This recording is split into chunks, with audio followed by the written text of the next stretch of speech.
think I'm going to give Panic Room a 3 out of 10. The reason why I took so badly to this film, I think, and maybe why I couldn't see it straight, and why I became increasingly frustrated, is due to the director's previous work. David Fincher's previously done, before this film came out, Seven and Fight Club, and obviously now he's done The Social Network, which I thought was really good. But seeing this film in the context of also those three, it sort of annoyed me seeing him as a filmmaker not in control of the film. I mean, the film definitely has his stamp on it, especially in terms of the style and tone, but I don't think that this fits well. Say, it worked, some of the exploitation of the film works well in, say, Seven, Fight Club, but for this, it did not fit with the film. My main point of annoyance was the poor, unengaging set of characters. On one side you have Jodie Foster playing a middle class divorcee, and then you have her daughter, who's a diabetic, sort of quiet, aloof child, played by Kristen Stewart, but they are just so bland.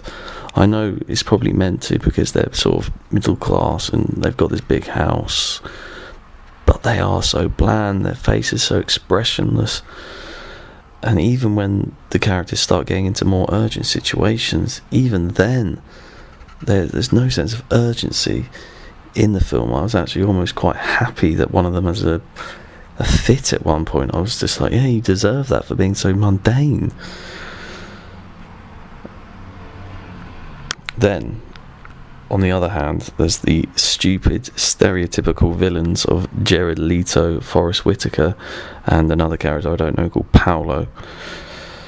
I mean, the main villain, the main person who's meant to fill you with menace is the aforementioned Paolo, but he has none of the menace of Javier Bardem in No Country for Old Men, and he has none of the wit or sheer passion of Joe Pesci in Goodfellas. He's just run-of-the-mill, in the middleman villain with no personality, except for David Fincher exploiting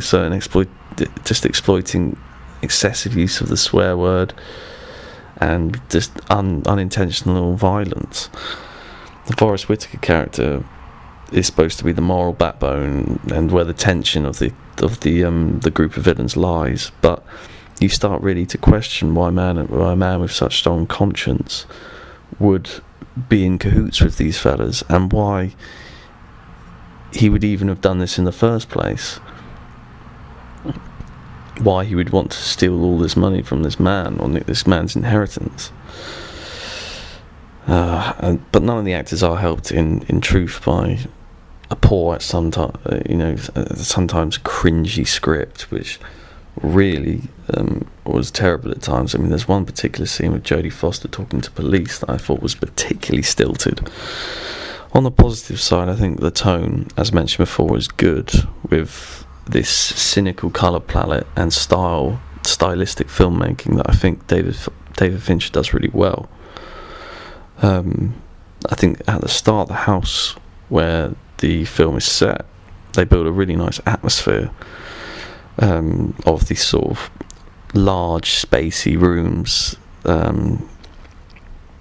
that create a sense of isolation, and this, for me, had the potential to create a lot of tension, or create a lot of atmosphere. But soon I began to wonder why the filmmaker didn't utilise this coldness, and why the filmmaker didn't juxtapose this isolation and coldness of the massive house with the obviously claustrophobic nature of the panic room.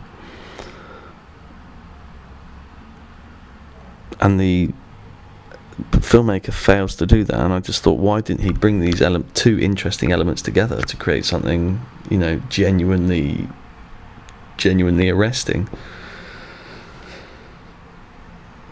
But these ideas were quickly thrown to the wayside. But they do save the film from being completely beyond merit.